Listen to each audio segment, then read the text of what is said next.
गण गणात बोते। ओम नमः शिवाय।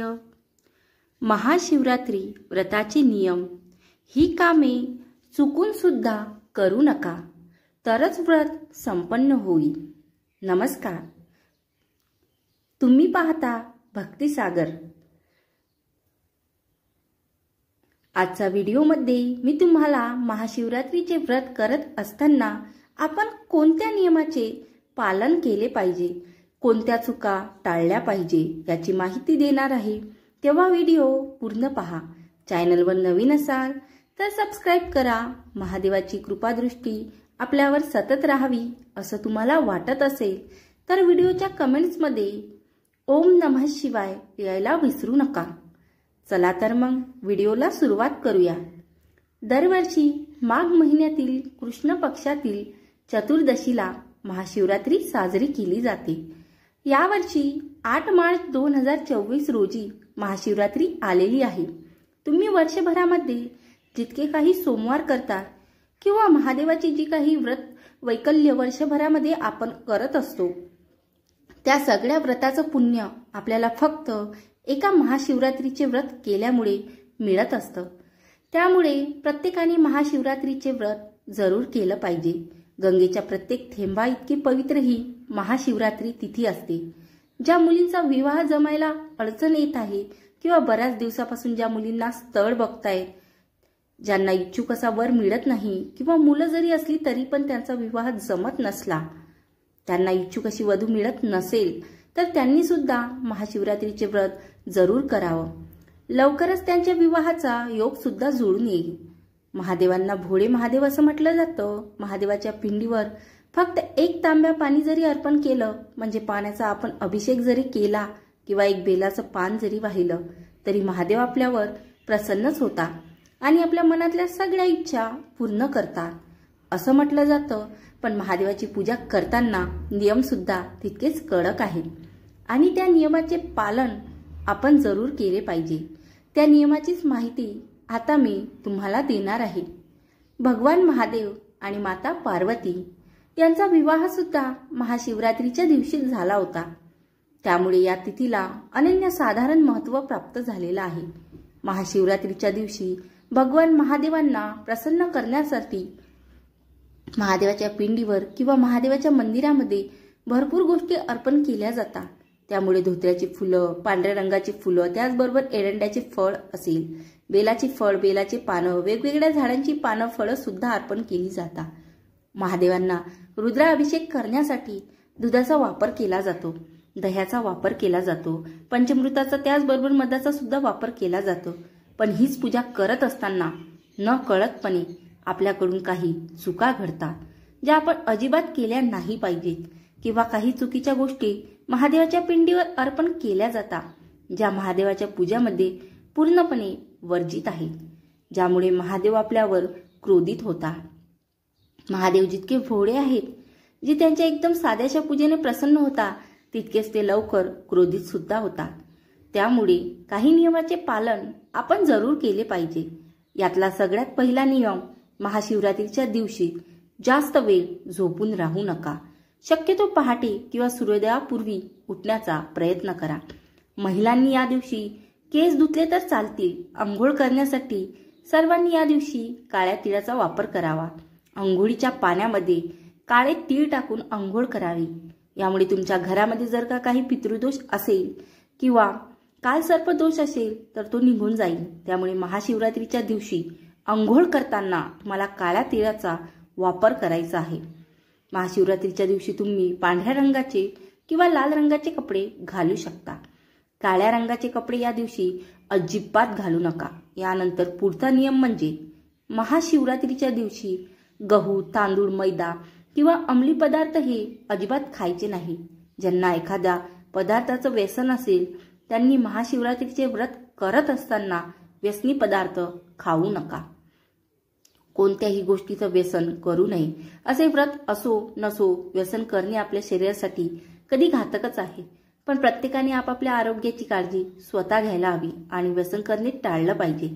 यानंतर तिसरा नियम असा आहे, महादेवाच्या पिंडीवर हळदीचा आणि कुंकाचा वापर अजिबात करू नये. कारण महादेवाची जी पिंड आहे ती पुरुष तत्वाचा प्रतीक आहे. हळद आणि कुंकू हे सौभाग्याचे प्रतीक आहे. हळद महिला वापरतात आणि कुंकू सुद्धा महिला आपल्या पतीचं दीर्घ आयुष्य वाढावं म्हणून लावत असतात. आणि भगवान महादेव जे आहे ते संहारक आहेत, म्हणून दुष्टांचा ते संहार करतात, आपल्याला संकटातून वाचवतात. त्यामुळे महादेवाच्या पिंडीवर हळद कुंकू व्हायला जात नाही. दुसरे कारण असं आहे, महादेवांनी वैराग्य अवतार धारण केला होता, म्हणजे गोसाव्याचा अवतार धारण केला होता. त्यामुळे त्यांच्या पूजेमध्ये फक्त चंदन भस्म याच गोष्टीचा वापर केला जातो. त्यामुळे महादेवाच्या पिंडीवर जर तुम्ही हळद कुंकू वाहत असाल तर ह्या चुका इथून पुढे अजिबात करू नका. यानंतर चौथा नियम असा आहे, महादेवाच्या पिंडीवर जेव्हा आपण अभिषेक करतो, मग तो दुधाचा असो, दह्याचा असो, पंचमृताचा असो, पाण्याचा असो किंवा मधाचा असो, कोणत्याही गोष्टीचा असो, आपण अभिषेक महादेवाच्या पिंडीवर करत असतो, तर त्यासाठी तुम्ही दुसऱ्या एखाद्या भांड्याचा वापर करा किंवा आपल्याकडे जो तांब्या असतो त्याचा वापर करा. पण शंखाचा वापर अजिबात करू नका. शास्त्रानुसार शंखाचा वापर महादेवाच्या पिंडीवर अभिषेक करण्यासाठी पूर्णपणे वर्ज्य आहे. शिवपुराणातल्या एका कथेमध्ये असं सांगितलं आहे की शंखचूड नावाचा एक असुर होता, एक राक्षस होता आणि या राक्षसाचा वध महादेवांनी केला होता. त्यामुळे शंखाचा वापर महादेवाच्या पूजेमध्ये पूर्णपणे वर्ज्य आहे. तुम्ही जर आतापर्यंत कधी महादेवाचा अभिषेक करण्यासाठी शंखाचा वापर केलेला असेल तर तुम्ही महादेवाच्या चरणी समाज करा आणि महादेवाच्या चरणी तुम्ही क्षमा मागा आणि इथून पुढे अशी चूक अजिबात करू नका. कारण आपल्याकडे पूजेमध्ये जो काही शंख असतो तर हा शंख या शंखचूड नावाच्या राक्षसाचं प्रतीक आहे. तुमचा प्रश्न असा सुद्धा येईल की मग विष्णूच्या पूजेमध्ये किंवा महालक्ष्मीच्या पूजेमध्ये आपण शंखाला इतकं महत्त्वाचं स्थान का देतो? तर शंखचूड नावाचा जो असुर होता, राक्षस होता, तो भगवान विष्णूचा भक्त होता. त्यामुळे विष्णूच्या पूजेमध्ये शंखाचा वापर केला जातो. यानंतर पाचवा नियम असा आहे, महादेवाच्या पिंडीवर किंवा महादेवाच्या पूजेमध्ये तुळशीच्या पानाचा, तुळशीच्या मंजिरीचा वापर अजिबात करू नये. महादेवाच्या पूजेमध्ये तुळस पूर्णपणे वर्ज्य आहे. बरेच जण महादेवाची पिंड तुळशीच्या कुंडीमध्ये नेऊन ठेवतात, तिथे जाऊन पूजा करतात, पण असं अजिबात करू नका. तुळशीच्या कुंडीमध्ये महादेवाची पिंड अजिबात ठेवू नका. पूर्णपणे वर्ज्य मानलं गेलेलं आहे. ही एक चूक तुम्हाला टाळायची आहे. महादेवाच्या पिंडीवर किंवा महादेवाच्या मंदिरामध्ये तुम्हाला चाफ्याची फुले, त्याचबरोबर केवड्याची फुलं, केतकीची फुलं अजिबात व्हायची नाही. महादेवाच्या पूजेमध्ये या सर्व गोष्टी वर्ज्य मानल्या गेलेल्या आहेत. आता पुढचा जो नियम आहे मी तुम्हाला सांगणार आहे तो अत्यंत महत्त्वाचा आहे. या नियमाचे पालन प्रत्येकाने केलंच पाहिजे. जेव्हा आपण महादेवाच्या पिंडीवर दुधाचा अभिषेक करतो, दह्याचा अभिषेक करतो किंवा पंचमृताचा अभिषेक करतो, तर त्यासाठी तांब्याचं भांडं किंवा तांब्याचा भांडं अजिबात वापरायचं नाही. तुम्ही दूध, दही किंवा पंचामृत या पदार्थाचा अभिषेक करण्यासाठी एकतर स्टीलचा तांब्या वापरू शकता, पितळेचा तांब्या वापरू शकता किंवा चांदीचा एखादं भांडं वापरू शकता. पण तांब्या अजिबात वापरायचा नाही. कारण दूध, दही, पंचामृत यासारखे पदार्थ जेव्हा आपण तांब्याच्या भांड्यामध्ये ठेवतो तर ते खराब होतात, त्याचं विष बनतं. तर हे विष समान बनलेलं पदार्थ आपण महादेवाच्या पिंडीवर वाहणं योग्य नाही.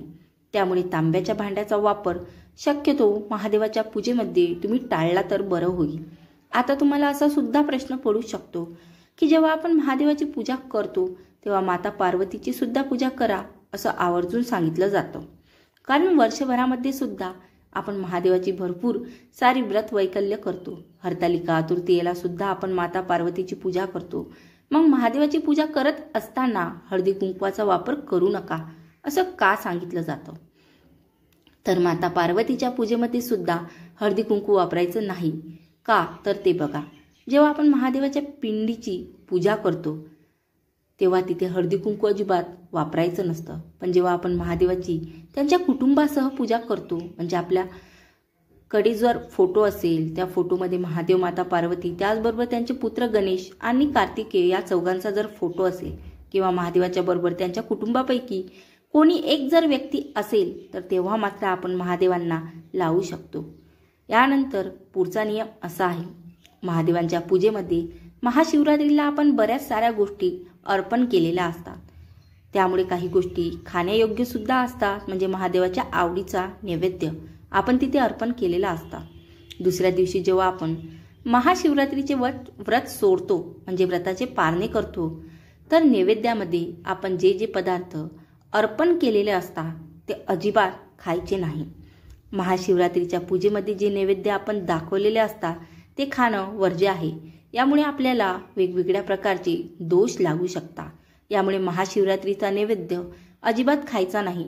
जर तुम्हाला हे पदार्थ विसर्जन करणं चुकीचं वाटत असेल तर मग महाशिवरात्रीची पूजा करत असताना तुम्हाला शालिग्रामाची सुद्धा पूजा करावी लागेल, तरच तुम्हाला हे नैवेद्य खाता येतील. यानंतर पुढचा महत्त्वाचा नियम असा आहे, महाशिवरात्रीचं व्रत करणाऱ्या जोडप्यांनी या दिवशी ब्रह्मचर्य पाळावं. महाशिवरात्रीचा पुढचा नियम असा आहे, ज्या दिवशी तुमचं महाशिवरात्रीचं व्रत असेल, उपवास असेल, तर त्या दिवशी तुम्हाला दिवसभर झोपायचं नाही, तर या दिवशी झोपणे वर्ज्य आहे. महाशिवरात्रीचा सगळ्यात महत्त्वाचा नियम जो प्रत्येकाच्या घरात पाळला गेला पाहिजे, आणि हा नियम जर आपण पाळला तर आपलं व्रत पूर्ण होईल असं म्हणता येईल. महाशिवरात्रीच्या दिवशी आपल्या घरातलं वातावरण एकदम प्रसन्न ठेवावं. आपल्या घरामध्ये स्वच्छता ठेवावी. त्याचबरोबर आपल्या घरातील कोणत्याही सदस्यावर आपण अपशब्द वापरू नये. आपल्यामुळे कोणाचं मन दुखेल, आपल्यावर कोणी नाराज होईल, अशा गोष्टी आपण महाशिवरात्रीच्या दिवशी अजिबात करू नये. गर्भवती महिलांनी महाशिवरात्रीचे व्रत केलं नाही तरी सुद्धा चालेल. तरी पण तुमची इच्छा असेल तर तुम्ही बाळाच्या हालचालीवर लक्ष ठेवलं पाहिजे. ज्यांना 7 महिन्यापेक्षा जास्त दिवस झाले असेल तर त्यांना बाळाच्या हालचालीस नक्की जाणवत असतील. त्यासाठी तुम्ही पूर्ण आहार घ्यावा, म्हणजे जरी उपवासाचे पदार्थ खाल्ले तरी पण ते व्यवस्थितपणे घ्यावे. चांगले जेवण करावं, अजिबात उपाशी राहू नये. त्यामुळे तुम्हाला कोणत्याही प्रकारचा त्रास होणार नाही. तर गर्भवती महिलांनी या नियमाचे पालन जरूर करावे. महादेवाच्या पिंडीवर बेलाची पानं अर्पण करत असताना ती विषम संख्येमध्ये अर्पण करावी. म्हणजेच एकतर तुम्ही 1 बेलाचं पान अर्पण करू शकता, 3 करू शकता, किंवा 5 करू शकता, 7 करू शकता. पण 1 बेलाचे पान याचा अर्थ असा होतो, एका बेलाच्या पानाला 3 पानं असतात, म्हणजे 3 दलांची मिळून 1 पान तयार झालेलं असतो. त्यामुळे तुम्हाला पानं सुद्धा 3 दलाचं आहे की नाही व्यवस्थित बघून घ्यायचं आहे. मगच ते महादेवाच्या पिंडीवर अर्पण करायचं आहे. बेलाचे पान तोडत असताना बेलाच्या झाडाला सर्वप्रथम नमस्कार करायचा आहे आणि नंतरच तुम्हाला ते बेलाचे पान तोडायचे आहे. हे पान पूर्णपणे 3 दलाचं असलेलं पाहिजे. पान जळालेलं, चिरलेलं किंवा तुटलेलं अजिबात महादेवाच्या पिंडीवर अर्पण करायचं नाही. महाशिवरात्रीचा सगळ्यात शेवटचा पण महत्त्वाचा नियम, जर तुम्हाला महादेवाच्या पूजेमध्ये एखादी वस्तू उपलब्ध झाली नाही तर अजिबात नाराज व्हायचं नाही. कारण पूजा करताना, व्रत करताना महादेवाच्या पिंडीवर चुकीच्या वस्तू अजिबात अर्पण करू नका. यामुळे महादेव आपल्यावर क्रोधित होतात आणि आपल्याला व्रताचे पूर्ण फळ मिळत नाही. खरं सांगायचं झालं तर महाशिवरात्रीचे व्रत करण्यासाठी आपल्या मनातील शुद्ध भाव, आपली महादेवावर असणारी भक्ती खूप महत्त्वाची आहे. तर या गोष्टीचं तुम्ही पालन जरूर करा. आणि अक्षदा वाहत असताना किंवा तांदळाचा वापर आपण पूजेमध्ये करत असू तर त्या अक्षदा ज्या आहेत किंवा तांदूळ जे आहेत ते तुटलेले नसावे. अखंड म्हणजेच न तुटलेला तांदूळाचा वापर आपल्याला महादेवाच्या पूजेमध्ये करायचा आहे. तुम्हा सर्वांना आपल्या भक्तिसागर परिवाराकडून महाशिवरात्रीच्या खूप खूप शुभेच्छा. जय गजानन गण गण गणात बोते. ओम नमः शिवाय.